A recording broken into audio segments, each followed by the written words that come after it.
کمپاؤنڈری کرتا تھا۔ فریدہ کی بات مکمل ہوئی تو نصیر شاہ نے تفصیلات کو آگے بڑھاتے ہوئے بتایا، وکیل صاحب، ناصر کوئی 4 سال سے اس کلینک میں کام کر رہا تھا، لیکن اس کی ذات کے حوالے سے آج تک کوئی معمولی سا منفی واقعہ بھی پیش نہیں آیا۔ وہ دونوں ڈاکٹر کی نظروں میں معتبر اور امن پسند لڑکا تھا۔ پتہ نہیں اسے بیٹھے بٹھائے کیا ہو گیا، ہم اچانک ہی اس مصیبت میں پھنس گئے ہیں۔ آپ نے دونوں ڈاکٹروں کا ذکر کیا ہے؟ میں نے ٹھہرے ہوئے لہجے میں دریافت کیا۔ کیا اس کلینک پر مقتول کے علاوہ کوئی اور ڈاکٹر بھی بیٹھا کرتا ہے؟ نصیر شاہ نے وضاحت کرتے ہوئے کہا، وکیل صاحب، میں نے جس کلینک کی بات کی ہے نا، اس کا نام کشور کلینک ہے، اور یہ دن رات یعنی 24 گھنٹے کا کلینک ہے۔ دن میں ڈاکٹر یاور عباس بیٹھتا ہے، جس کے ساتھ آصف نامی ایک لڑکا ڈسپینسر کے طور پر کام کرتا ہے، اور رات میں ڈاکٹر عمر حیات ناصر کی مدد سے کلینک سنبھالتا تھا۔ لیکن وہ لمحے بھر کے لیے متوقف ہوا، ایک گہری سانس خارج کی اور سلسلہ کلام کو جاری رکھتے ہوئے بتانے لگا، ڈاکٹر عمر حیات اور ڈاکٹر یاور عباس میں بڑا ہی قریبی رشتہ بھی ہے۔ مقتول عمر حیات ڈاکٹر یاور کا ماموں لگتا ہے، میرا مطلب ہے ماموں لگتا تھا، لیکن حیرت کی بات یہ ہے کہ دونوں ڈاکٹروں کی عادات اور مزاج میں زمین آسمان کا فرق تھا۔ ڈاکٹر یاور اگر روشن دن ہے تو ڈاکٹر عمر حیات تاریک رات تھا۔ میری تو یہ سمجھ میں نہیں آتا کہ وہ دونوں ایک ساتھ مل کر کس طرح کلینک چلا رہے تھے۔ میں نے ناصر سے کئی مرتبہ کہا تھا کہ وہ دن کی ڈیوٹی رکھوا لے، فریدہ نے کہا، لیکن وہ کہتا تھا کہ ڈاکٹر عمر نہیں مانتا، اسے ناصر کے ساتھ ہی کام کرنے میں مزہ آتا ہے۔ دیکھ لیں اس مزے نے کیا کام دکھایا ہے، ہم تو ایک عذاب میں گرفتار ہو گئے ہیں۔ وہ دونوں باری باری مجھے اس کیس کے پس منظر سے آگاہ کر رہے تھے، اور میں ان کی بتائی ہوئی تفصیل میں سے اہم پوائنٹس اٹھا کر رف پیڈ پر نوٹ کرتا جا رہا تھا۔ آئندہ 1 گھنٹے میں انہوں نے مجھے وہ تمام باتیں بتا دی جو وہ جانتے تھے۔ میں نے گھما پھرا کر ان سے مختلف سوالات بھی کیے۔ ان میاں بیوی سے حاصل ہونے والی معلومات کو میں آپ کی خدمت میں پیش کرتا ہوں، مگر اختصار کے ساتھ، تاکہ آپ اس کیس کے پس منظر سے آگاہ ہو جائیں اور آگے بڑھتے ہوئے آپ کو کوئی الجھن محسوس نہ ہو۔ ملزم ناصر محمود کا تعلق لوور مڈل کلاس سے تھا، اور یہ فیملی صرف 4 افراد پر مشتمل تھی۔ میں نے لوور مڈل کلاس کے الفاظ اس لیے استعمال کیے ہیں کہ اس زمانے میں اس کلاس کا وجود واقعی قائم تھا۔ وقت گزرنے کے ساتھ ساتھ صرف 3 کلاسز یعنی لوور مڈل اور اپر باقی رہ گئیں، اور ان دنوں تو مڈل کلاس بھی غائب ہو گئی ہے۔ اس درمیانی کلاس سے تعلق رکھنے والے افراد میں سے جنہوں نے جیسے تیسے بھی صحیح ہاتھ پاؤں مار کر آگے بڑھنے کی کوشش کی اور وہ اپر کلاس میں چلے گئے ہیں، اور جو مناسب انداز میں ہاتھ پاؤں کو حرکت نہیں دے سکے، مہنگائی کے طوفان نے انہیں چٹکیوں میں مسل کر لوور کلاس میں پھینک دیا ہے۔ فریدہ ایک گھریلو عورت تھی۔ نصیر شاہ سائٹ کے علاقے میں واقع ایک ٹیکسٹائل مل میں کام کرتا تھا۔ ناصر کی چھوٹی بہن شازیہ ان دنوں گریجویشن کے فائنل میں تھی۔ ناصر نے خود انٹر سائنس کر رکھا تھا۔ انٹر کے امتحانات میں کم نمبر آنے کے سبب وہ میڈیکل کالج میں نہیں جا سکا تھا۔ ویسے حقیقت یہ ہے کہ نصیر شاہ کی بھی معاشی حیثیت ایسی نہیں تھی کہ وہ بیٹے کو ڈاکٹر بناتا۔ بہرحال دل برداشتہ ہو کر ناصر نے پڑھائی کو خیر آباد کہہ دیا، اور چند ماہ کی آوارہ گردی کے بعد خط پڑھ کے تیرا آدھی ملاقات ہو گئی کہ مزداق کمپاؤنڈر کو آدھی ڈاکٹر سمجھتے ہوئے وہ ڈسپینسر بن گیا۔ کشور کلینک گلشن آباد کے گنجان آباد رہائشی علاقے میں واقع تھا۔ ان دنوں ڈے اینڈ نائٹ کلینکس کا نیا رواج شروع ہوا تھا۔ کہنے کو یہ 24 گھنٹے کے کلینکس تھے، لیکن یہاں بھی 24 گھنٹے کا مطلب 24 گھنٹے نہیں تھا۔ ڈاکٹر یاور عباس کی ڈیوٹی صبح شانی دن 11 بجے سے دوپہر 2 بجے تک ہوتی تھی، پھر وقفہ برائے کھانا اور آرام کے لیے ڈاکٹر اپنے گھر چلا جاتا۔ شام کو 6 بجے وہ دوبارہ تشریف لاتا، اور پھر رات 11 بجے تک وہ کلینک میں مریضوں کے ساتھ مصروف رہتا تھا۔ اس کی رہائش حسن اسکوائر کے علاقے میں تھی۔ ڈاکٹر عمر حیات یعنی مقتول رات 11 بجے کلینک پہنچتا تھا، پھر وہ صبح 6 یا 7 بجے وہاں سے رخصت ہوتا تھا۔ وہ صبح میں کسی سرکاری ہسپتال میں ملازمت کرتا تھا۔ ظاہر ہے دن اور رات کے ابتدائی حصے کی بنسبت رات کے آخری حصے میں مریضوں کی تعداد بہت کم ہوا کرتی تھی، لیکن وہ ٹارگٹ کے معاملے میں اپنے بھانجے ڈاکٹر یاور عباس کو ہمیشہ مات دے دیا کرتا تھا، اور اس کی ایک خاص وجہ تھی۔ ڈاکٹر یاور عباس مزاجاً و فطرتاً ہمدرد اور خدا ترس واقع ہوا تھا۔ وہ اپنے پاس آنے والے مریضوں کو 20-30 روپے کی دوا دے کر فارغ کر دیا کرتا تھا، جبکہ اس کے ماموں مقتول عمر حیات کی طبیعت اور فطرت بڑی وکری ٹائپ کی تھی۔ وہ خاصا موقع پرست، خود غرض اور کاروباری واقعہ ہوا تھا۔ اس کا یہ خیال تھا کہ آدھی رات کے بعد کلینک کا رخ وہی لوگ کرتے ہیں جن کے ساتھ کوئی ایمرجنسی ہو، شانی ان کی کوئی مجبوری کھینچ کر انہیں کلینک تک لے آتی ہے، لہٰذا ایسے لوگوں کی مجبوریوں سے فائدہ اٹھانا وہ اپنا حق سمجھتا تھا۔ وہ بے تکلف دوستوں میں برملا کہا کرتا تھا کہ میں کوئی الو نہیں ہوں جو رات رات بھر جاگ کر گزار دوں۔ بھائی، مریض کی رات دیکھنے کے لیے مجھے نیند سے لڑنا پڑتا ہے، یہ جنگ میں خواہ خواہ تو نہیں کرتا۔ اتنی بڑی تکلیف اٹھانے کے لیے مجھے اور کلینک کو بہت زیادہ فائدہ تو ہونا ہی چاہیے نا۔ چنانچہ وہ مریض بال فاضے دیگر مریض کے لواحقین کی کھال اتارنے کے لیے ہمہ وقت تیار رہتا تھا۔ ان دونوں ڈاکٹروں کے اوصاف و خصائل کا اگر باریک بینی سے جائزہ لیا جاتا تو یہ نتیجہ سامنے آتا تھا کہ وہ الگ الگ دنیاؤں کے واسی ہیں، لیکن یہ بات سمجھ میں نہیں آتی تھی کہ وہ مختلف سیاروں کی مخلوق ہونے کے باوجود ایک ہی سیارے پر بسنے کے لیے کیوں مجبور تھے۔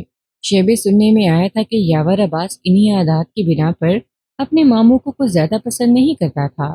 اسے سب معلوم ہو جاتا تھا کہ رات کو اس کلینک میں کس رنگ اور ڈھنگ میں مریض دیکھے جاتے ہیں۔ اکثر مریض جو رات کو مقتول کو دکھا کر گئے ہوتے تھے، دن میں یاور عباس سے دوا لینے آتے تھے تو ماموں جان کی پول پٹیاں کھل کر سامنے آ جاتی تھی۔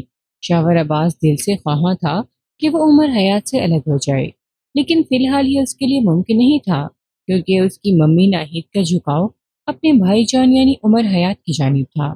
وہ اپنی ماں کو ناراض نہیں کر سکتا تھا اور نہ ہی اس کی مرضی سے باہر قدم رکھ سکتا تھا، لہٰذا وہ ماموں نامی تلخ اور کڑوا گھونٹ پینے پر مجبور تھا۔ ان تین کرداروں کی اصلی مصلحت نے ہر دور میں بڑے حیرت انگیز اور عجیب و غریب واقعات کو جنم دیا ہے۔ دن کی شفٹ میں کام کرنے والا ڈسپینسر آصف صبح 10 بجے کلینک پہنچتا تھا۔ کم و بیش اسی وقت سویپر بھی آتا جو کلینک کی صفائی وغیرہ کرتا۔ جب دن میں یاور عباس گھر چلا جاتا تو ڈسپینسر کو کلینک ہی میں موجود رہنے کا حکم تھا۔ اس دوران میں آنے والے عام نوعیت کے مریضوں سے وہ کہہ دیتا کہ شام کو 6 بجے کے بعد آئیں، اور اگر واقعی کوئی ایمرجنسی کیس ہوتا تو آصف فون کر کے یاور عباس کو بلایا کرتا تھا۔ البتہ وہ اپنی سہولت اور گنجائش دیکھتے ہوئے کبھی کبھار گھر کا چکر بھی لگا آتا تھا۔ سچی بات تو یہ ہے کہ ان اوقات میں مریض کلینک کا رخ نہیں کرتے تھے اور آصف عموماً دروازے کو لاک کر کے اندر ہی سو جاتا تھا۔ ناصر رات کو 10 بجے ڈیوٹی پر پہنچتا۔ 10 سے 11 بجے تک دونوں کمپاؤنڈرز مل کر چلتے تھے، پھر مقتول عمر حیات کی آمد کے ساتھ ہی آصف کی چھٹی ہو جاتی۔ آصف PIB کالونی میں رہتا تھا۔ ڈاکٹر یاور اور آصف ایک ساتھ ہی کلینک سے نکلتے تھے۔ یہ تمام معاملات معمول کے مطابق چل رہے تھے کہ 4 فروری کی صبح پتہ چلا کہ رات کے ڈیوٹی والے ڈاکٹر عمر حیات کو کلینک کے اندر قتل کر دیا گیا ہے۔ میں یک ٹک اپنے سامنے اس دکھی جوڑے کو دیکھ رہا تھا جن کا لخت جگر قتل کے الزام میں اس وقت تھانے کی حوالات میں بند تھا۔ انہیں یقین تھا کہ ناصر نے ڈاکٹر عمر حیات کو قتل نہیں کیا، پولیس کو غلط فہمی ہوئی ہے۔ عمر حیات کے قتل سے ناصر کا دور دور کا واسطہ نہیں، اسے کسی سوچی سمجھی سازش کے تحت اس کیس میں الجھایا گیا ہے۔ نصیر شاہ مجھے حالات سے آگاہی دینے کے بعد خاموش ہوا تو میں نے اسے سوال کیا، شاہ جی، 4 فروری کو جب آپ کے بیٹے کو گھر سے گرفتار کیا گیا تو اس وقت آپ گھر کے اندر موجود تھے؟ نہیں جناب، اس نے نفی میں گردن ہلائی، میں اس وقت اپنی فیکٹری میں تھا۔ فریدہ نے دوپہر کے وقت فیکٹری فون کر کے مجھے بتایا کہ پولیس گھر پر آئی تھی اور ناصر کو گرفتار کر کے اپنے ساتھ لے گئی ہے۔ میں جتنی جلدی ممکن ہو سکا فیکٹری سے گھر پہنچا، پھر محلے کے 1-2 معتبر افراد کو ساتھ لے کر تھانے پہنچ گیا۔ جبھی مجھے پتہ چلا کہ ناصر کو ڈاکٹر عمر حیات کے قتل کے الزام میں گرفتار کیا گیا ہے۔ یہ ہے جناب کل کہانی۔ آپ نے پولیس والوں سے پوچھا تو ہوگا کہ ناصر کی گرفتاری کی وجوہات کیا ہیں؟ میں نے دریافت کیا، مطلب یہ کہ ڈاکٹر کے قتل کے حوالے سے ان کا شک آپ کے بیٹے ہی کی طرف کیوں گیا؟ میں نے ان سے پوچھا تھا، بہت پوچھا تھا، لیکن انہوں نے میرے کسی سوال کا جواب نہیں دیا۔ نصیر شاہ نے روحانسی آواز میں بتایا، وہ بس ایک ہی بات کہہ رہے ہیں کہ جو بھی معلوم کرنا ہے ادھر عدالت سے جا کر پوچھنا، وہاں تھانے میں کوئی سیدھے منہ بات ہی نہیں کر رہا تھا۔ میں نے ایک گہری سانس خارج کی۔ فریدہ نے کہا، میں اس وقت باورچی خانے میں تھی جب پولیس نے ہمارے گھر کا دروازہ کھٹکھٹایا۔ ناصر اپنے کمرے میں سو رہا تھا۔ وہ صبح کلینک سے واپس آ کر خوب ڈٹ کر ناشتہ کرتا ہے، پھر لمبے تان کر سو جاتا ہے۔ اپنے کلینک میں بھی رات کے آخری پہر سونے کا تھوڑا بہت موقع تو مل جاتا ہے، لیکن اس وقفے میں پرسکون اور بے فکری کی نیند سونا ممکن نہیں ہوتا۔ بہرحال وہ لمحے بھر کے لیے متوقف ہوئی، ایک گہری سانس خارج کی اور اپنی بات کو آگے بڑھاتی ہوئی بولی، میں نے دستک کی تیز آواز سن کر جیسے ہی دروازہ کھولا، دو تین پولیس والوں کو اپنے سامنے پایا۔ ان میں سے ایک نے مجھ سے پوچھا، کیا ناصر اس وقت گھر میں ہے؟ میں نے بتایا، ہاں وہ سویا ہوا ہے۔ اتنا سننا تھا کہ تینوں بھرا مار کر گھر کے اندر داخل ہوئے اور آنن فانن میں میرے بیٹے کو گرفتار کر کے اپنے ساتھ لے گئے۔ انہوں نے تو مجھے یہ بتانا بھی گوارا نہیں کیا کہ آخر کس جرم کی پاداش میں وہ ناصر کو گرفتار کر رہے ہیں۔ وہ ایک مرتبہ پھر متوقف ہوئی، زخمی نظروں سے اپنے شوہر کی جانب دیکھا اور بولی، میرے تو ہاتھ پاؤں ہی پھول گئے تھے۔ پولیس کے جانے کے بعد میں نے ناصر کے ابا کو فیکٹری فون کیا، شیائے تھانے گئے اور واپس آ کر بتایا کہ ناصر کو پولیس نے قتل کے الزام میں گرفتار کیا ہے۔ ٹھیک ہے، میں نے ٹھہرے ہوئے لہجے میں کہا، آپ لوگوں کو اس معاملے کے بارے میں جو کچھ معلوم ہے وہ بھی بتائیں۔ ویسے میں کل کسی وقت تھانے جا کر ناصر محمود سے بھی ملاقات کروں گا، ہو سکتا ہے کوئی اہم نکتہ ہاتھ لگ جائے۔ ایک لمحے کے توقف سے اضافہ کرتے ہوئے میں نے کہا، ناصر کو کس تھانے میں رکھا گیا ہے؟ نصیر شاہ نے مجھے متعلقہ تھانے کا نام بتایا، پھر دیگر سوالات کے جوابات کے سلسلے میں بولا، ہمیں جو کچھ پتا تھا وہ آپ کو پوری تفصیل سے بتا دیا ہے۔ آپ ناصر سے ضرور ملاقات کریں اور جتنی جلدی ممکن ہو سکے اسے اس مصیبت سے نجات دلائیں۔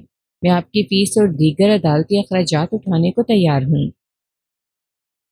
میری فیس اور دیگر عدالتی اخراجات تو اپنی جگہ حقیقت ہیں، میں نے ایک لفظ پر زور دیتے ہوئے کہا، لیکن یہ بات ذہن میں رہے کہ آپ کا بیٹا اس وقت عدالتی ریمانڈ پر پولیس کی کسٹڈی میں ہے۔ وہ لوگ ریمانڈ کی مدت پوری ہونے کے بعد اسے اور اس کیس کے چالان کو عدالت میں پیش کریں گے۔ اس کے بعد ہی کوئی چارہ جوئی کی جا سکتی ہے۔ وکیل صاحب، فریدہ نے امید بھری نظروں سے مجھے دیکھا اور بولی، جب پولیس والے میرے بیٹے کو عدالت میں لے کر آئیں گے تو آپ اسی روز ناصر کو رہا کروا لیں گے نا؟ اس کی سادگی بلکہ معصومیت پر مجھے ترس آیا۔ یہ ترس منفی تاثر کا نہیں تھا۔ وہ بیچاری عدالتی جھمیلوں اور قانونی مشکافیوں کے بارے میں کچھ نہیں جانتی تھی۔ وہ ایک مکمل گھریلو عورت تھی اور اس سلسلے میں اس کی معلومات لگ بھگ صفر کے برابر تھی۔ میں نے ٹھہرے ہوئے لہجے میں کہا، لگتا ہے عدالتی معاملات سے آپ کا زندگی میں پہلی مرتبہ واسطہ پڑا ہے۔ آپ بالکل ٹھیک کہہ رہے ہیں، وہ بیک زبان ہو کر بولے، اس نوعیت کی افتاد ہم پر پہلی بار ہی ٹوٹی ہے۔ میں نے ہر ممکن تسلی تشفی کے الفاظ استعمال کرتے ہوئے کہا، یہ تجربہ آپ کے لیے کٹھن اور تلخ ضرور ہوگا، لیکن آپ حوصلہ رکھیں، آپ بالکل صحیح جگہ پر آئے ہیں۔ میں اپنی بہترین صلاحیتوں کو بروئے کار لا کر آپ کے بیٹے کو جلد از جلد اس وبال سے نکالنے کی کوشش کروں گا۔ آپ کا بہت بہت شکریہ وکیل صاحب، انہوں نے یکے بعد دیگرے ممنونیت بھرے انداز میں کہا، ہم آپ کا یہ احسان زندگی بھر یاد رکھیں گے۔ آپ اس احسان کو صرف یاد رکھنے ہی کی بات نہ کریں، میں نے اپنے لہجے میں ڈرامائی عنصر شامل کرتے ہوئے کہا، بلکہ اس کے بدلے میں مجھ پر احسان کرنا نہ بھولیے گا۔ میں آپ کی بات کو سمجھ نہیں سکا ہوں وکیل صاحب، نصیر شاہ نے الجھن زدہ نظروں سے مجھے دیکھا، ہمیں آپ کا یہ احسان کس طرح اتارنا ہوگا؟ مطلب یہ کہ آپ پر جوابی احسان کیسے کرنا ہوگا؟ ایسے کہ میں نے اپنے بیان میں ڈرامائی عنصر کو برقرار رکھتے ہوئے کہا، اس کیس کے دوران میں کسی بھی مرحلے پر اگر آپ کو کوئی اہم یا غیر اہم بات اچانک یاد آ جائے تو آپ فوراً مجھ سے اس کا ذکر کریں گے۔ ضرور ضرور، وہ ایک مرتبہ پھر بیک زبان ہو کر بولے، پھر اطمینان بھری نظروں سے مجھے دیکھنے لگے۔ تھوڑی دیر کے بعد میں نے انہیں اپنے دفتر سے رخصت کر دیا۔ اگلے روز شام میں مجھے ذرا فرصت تھی، لہٰذا میں دفتر سے فارغ ہونے کے بعد اس تھانے کی طرف چلا گیا جہاں اس کیس کے ملزم ناصر محمود کو عدالتی ریمانڈ پر رکھا گیا تھا۔ جب کوئی ملزم عدالتی ریمانڈ پر پولیس کسٹڈی میں ہوتا ہے تو اس سے ملاقات کرنا آسان کام ثابت نہیں ہوتا، لیکن میں اس مشکل کام کو آسان بنانے کے 101 ہتھ کنڈوں سے واقف ہوں اور گاہے بگاہے اپنی مختلف کہانیوں میں ان ہتھ کنڈوں کا ذکر بھی کرتا رہتا ہوں۔ متعلقہ تھانے کا انچارج اس وقت ڈیوٹی پر موجود نہیں تھا۔ ڈیوٹی پر حاضر ایک سب انسپیکٹر کو میں نے مختلف فارمولوں کی مدد سے رام کیا اور اپنے ہونے والے موکل ناصر محمود تک رسائی حاصل کرنے میں کامیاب ہو گیا۔ وہ اس وقت حوالات کی کوٹڑی میں فرش پر چپ چاپ بیٹھا ایک دیوار پر گھور رہا تھا۔ گزشتہ 3 روز سے پولیس کی کسٹڈی میں تھا۔ ظاہر ہے اس عرصے کے دوران پولیس والوں نے اس کے ساتھ کوئی اچھا سلوک نہیں کیا ہوگا۔ میں اس کے قریب پہنچ گیا، لیکن اس کی محویت میں کوئی کمی واقع نہ ہوئی۔ اس کے طرز عمل سے تو یہی لگتا تھا کہ وہ وہاں میری موجودگی کو محسوس نہیں کر سکا۔ وہ یک ٹک کوٹڑی کی دیوار کو تکے جا رہا تھا۔ میں نے کھنکار کر اسے اپنی جانب متوجہ کرنے کی کوشش کی۔ 3-4 مرتبہ ایسی کوشش کرنے کے بعد مجھے کامیابی ہوئی اور اس نے گردن گھما کر میری طرف دیکھا۔ اس کی آنکھوں اور چہرے پر ویرانی اور مایوسی نے بڑا کامل قبضہ جما رکھا تھا۔ اپنے سامنے ایک سوٹڈ بوٹی شخص کو کھڑے دیکھ کر اس کی پیشانی پر حیرت امیز الجھن کی لکیریں نمودار ہوئیں۔ اسی لمحے میں نے زیر لب مسکراتے ہوئے اسے سوال کیا، جوان، کیا تم بہت پریشان ہو؟ میری استفسار میں ہمدردی اور محبت بھری ہوئی تھی۔ اس نے تھانے کی حدود میں کڑکتے برستے غصہ ور پولیس والوں کو دیکھا تھا۔ اس کے وہم و گمان میں بھی نہیں آ سکتا تھا کہ اسی فضا میں کوئی ایسے اپنائیت بھرے دوستانہ انداز میں بھی اسے مخاطب کر سکتا ہے۔ اس کی آنکھوں اور چہرے پر بے یقینی چمک رہی تھی۔ آتش بار ماحول میں اگر اچانک رمجھم ہونے لگے تو یقین کرنے کو دل نہیں مانتا۔ ان لمحات میں ناصر محمود بھی کچھ اسی قسم کی کیفیت سے گزر رہا تھا۔ ناصر کی عمر کم و بیش 25 سال رہی ہوگی۔ اس کے باپ کی زبانی مجھے معلوم ہو چکا تھا کہ چند سال پہلے اس نے انٹر کیا تھا۔ مجھے حوالات کی آہنی سلاخوں کے پاس کھڑے دیکھ کر وہ بھی کوٹڑی کے فرش سے اٹھ کر کھڑا ہو گیا۔ وہ درمیانی قد اور مضبوط کاٹھی کا مالک تھا۔ اس کی شخصیت اور چہرے کی بناوٹ دیکھ کر ذہن میں پہلا تاثر یہی ابھرتا تھا کہ وہ ایک بے ضرر انسان ہے۔ میرے استفسار کے جواب میں چند لمحات تک تو وہ گمسم کھڑا مجھے دیکھتا رہا، پھر اس کے لبوں میں تھرتھراہٹ پیدا ہوئی اور اس نے مجھ سے سوال کیا، آپ کون ہیں اور آپ کو میری پریشانی سے کیا مطلب ہے؟